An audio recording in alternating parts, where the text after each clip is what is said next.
Hello and welcome to ScotlandShop on the sofa. We're excited to kick off 2025 by exploring the fascinating story of Clan MacBean. Keep listening to immerse yourself in their long and winding history. The clan's name, McBain, derives from the personal name of the founder of the clan, its first recognised chief, Bain. In Gaelic, it was Beathan, which as McBean, son of Bain, is pronounced with the H and the TH virtually silent, hence phonetically McBain. The great Gaelic scholar and member of the clan, Dr. Alexander McBain, states in his etymological dictionary of the Gaelic language that the Gaelic Beathan was anglicised as Bain or Benjamin, life's son, from the Gaelic Beatha meaning life. This means that McBain may be interpreted as son of the lively one, perhaps meant as an homage to the patriarch's valiant and dynamic spirit. The earliest known record of the name in its modern form appears in Lachlan Mackintosh of Kinrara's 17th century manuscript history, which references both Bain MacMilmore and his son Milmore McBain in the early years of the 14th century. Clan MacBean's origins were in Lochaber, in the vicinity of Glenloy, where they were a branch of the original historic Clan Chattan, whose legendary founder was Gilly Chattan Moore. The story in the earliest histories says that the first McBain chief formed part of the wedding party that accompanied Eva, the heiress of Clan Chattan, daughter of Gilly Patrick, son of Dougal Dahl, at her wedding to Angus, chief of Clan Mackintosh, in 1291. Following fierce conflict between the McBains on the side of the Mackintosh and Robert the Bruce against their mutual enemies in Lochaber, the Comins, the family of the McBain's founder migrated with other branches of Clan Chattan to Badenoch and later came to Connacht in Petty, near Inverness, where they took protection and dependence of William Angus Mackintosh. The family's most significant stronghold was an area named Kinchile, located on the shore of Loch Ness.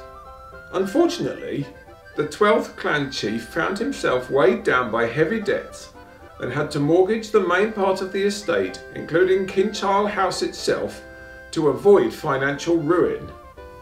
This loss must have been sorely felt by the McBains, but luckily a later chief managed to buy back a small amount of land that has become a significant gathering place for the clan.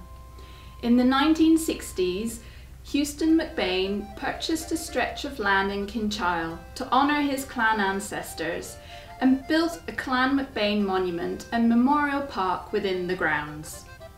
The other principal branches of the clan were the McBains of Failey in Strathnairn, the McBains of Tomarton in Strathdurn, whose extensive estate encompassed the site of today's Tomarton distillery, and the McBains of Drummond, above the shore of Loch Ness, south of Dawes. Our site of the month for Clan MacBean is the clan's official memorial park. The story of the park started on the 26th of September 1958 when Houston M. McBain petitioned the Lion Court for chiefship of Clan MacBean. One of the requirements the Lord Lion replied with was that McBain should make an effort to repurchase Kinchile and restore the clan's ancestral lands. McBain took this to heart, and by the summer of 1960 the park was born. It has become a beloved place for clan members, but it hadn't been easy for Houston to acquire. According to his written account, at that time the Scots were suspicious of foreigners and Americans in particular, so he met resistance from the locals, and specifically Baroness Burton, who then owned the lands of Kinchile. It took almost 2 years before she agreed to sell a small piece of the land, around 2 acres up the hill from Dawes. 2 years after that, he finally got permission to put up a signpost on the Dawes Road directing the public where to go. Sadly, the park has suffered numerous thefts but the family's response symbolises the McBain dedication and loyalty to their people. In the early 1960s, the heather that had been planted was blooming. So much so the plants were not only being clipped, but taken out completely, probably as mementos. Houston set about deterring the thieves by putting up signs with a bit of humour such as, "Please let us stay, we want to cheer you on your way," and "Let me be, I'm just a wee treat." It worked. At least 80% of the thefts stopped. Houston believed it was just clansmen wanting a piece of the chief's heather. Not only the heather, but the road sign for the turning to the park was taken, and then the 2 bronze statues of a pair of striking cats were stolen in 1997 and a memorial plaque was taken in 2011. The Clan Society set about putting a plan in place to restore them. Artist Moira Marty Jeffrion, who'd been head of the University of Arizona Art Department, sculpted the 2 cats and brought the treasured symbol of the clan back to the park. She also designed the replacement plaque, making it look like bronze, but crafting it out of less valuable materials to discourage further thefts. Lisa McFarlane wrote a sign to also warn off any potential thieves. On the 5th of August 2016, the park hosted a ceremony to celebrate the return of the cats and the plaque, and it was a truly victorious occasion. The clan president brought 22 clanspeople from Australia, Canada and the United States to join the many locals also in attendance. The clan Chatton piper, Cindy McIntosh Mish, volunteered to play at the ceremony, adding an extra element of Scottish culture. Even the piece of MacBean tartan that Alan LaVern Bean took to the moon and back was present at the ceremony. The next site we wanted to mention is the Battle of Culloden. The family had already supported the earlier Jacobite rising of 1715 and suffered many of their ranks being transported to plantations in Virginia, Maryland and South Carolina after the Stuart defeat. This did not put them off pledging their fighting services once again. The then chief Gillies Moore McBain, one of the clan's most famous warriors, took up a commission as a major in Lady Anne Mackintosh's regiment to fight for Bonnie Prince Charles and fought heroically at Culloden. He is said to have been a giant of a man, the tallest in the prince's army. In a rearguard action, even though already wounded, he urged those around him to escape while he held back the pursuing government soldiers. With his claymore broadsword, he is said to have killed 13 or 14 of his opponents, before he himself was sadly mortally wounded. Other members of the McBain clan also made names for themselves at Culloden, with another Gilly McBain of Freebyter Martin, formerly of Failey, helping lead a badly injured Cameron of Lochiel, carried by his Cameron kinsman to safety, via a ford across the River Nairn near Craigie, after fighting off some pursuing government soldiers. Another tale is told of an Aeneas McBain who managed to make his own escape by displaying stunning strength and stamina, exhausting his pursuers by leaping repeatedly from one side of a stream to the other, forcing the enemy to give up and let him go. You can visit the site of this iconic episode in history and learn more about the soldiers' experience. Today, Culloden Visitor Centre stands beside the battlefield, and the National Trust for Scotland describes it as both a monument and a guide to a pivotal day in history. It includes a 360-degree battle immersion theatre, which can transport you back in time to the thick of the action, a fascinating museum displaying a range of unique weapons and artefacts, a roof garden offering sweeping views of the landscape, and an award-winning shop. The memorial cairn to the fallen Jacobites at the centre of the battlefield was erected in 1881 by Duncan Forbes of Culloden, who was a cousin of the McBain's chiefs. Alongside are the graves of the clans marked by memorial stones, a number of them being for the dead of Lady Anne Mackintosh's Clan Chatton regiment. and would therefore be the burial places of the McBains who died there, except that of their chief, Gillies, whose body was recovered and, according to one account, was reburied in Daviot churchyard. Please do get in touch if you've been to or plan to go to any of these fascinating spots. We'd love to hear about your experiences. Now, we'd like to introduce you to a couple of their most accomplished members. Over the years, members of the clan have achieved great things in a vast range of fields, from clothing design to sporting feats and even outer space travel. Alan LaVern Bean was born on the 15th of March 1932 in Wheeler, Texas, and displayed an adventurous spirit from a young age, being a dedicated Boy Scout and earning the rank of first class. After graduating high school, his taste for adventure led him to the US Naval Reserve, where he served several years.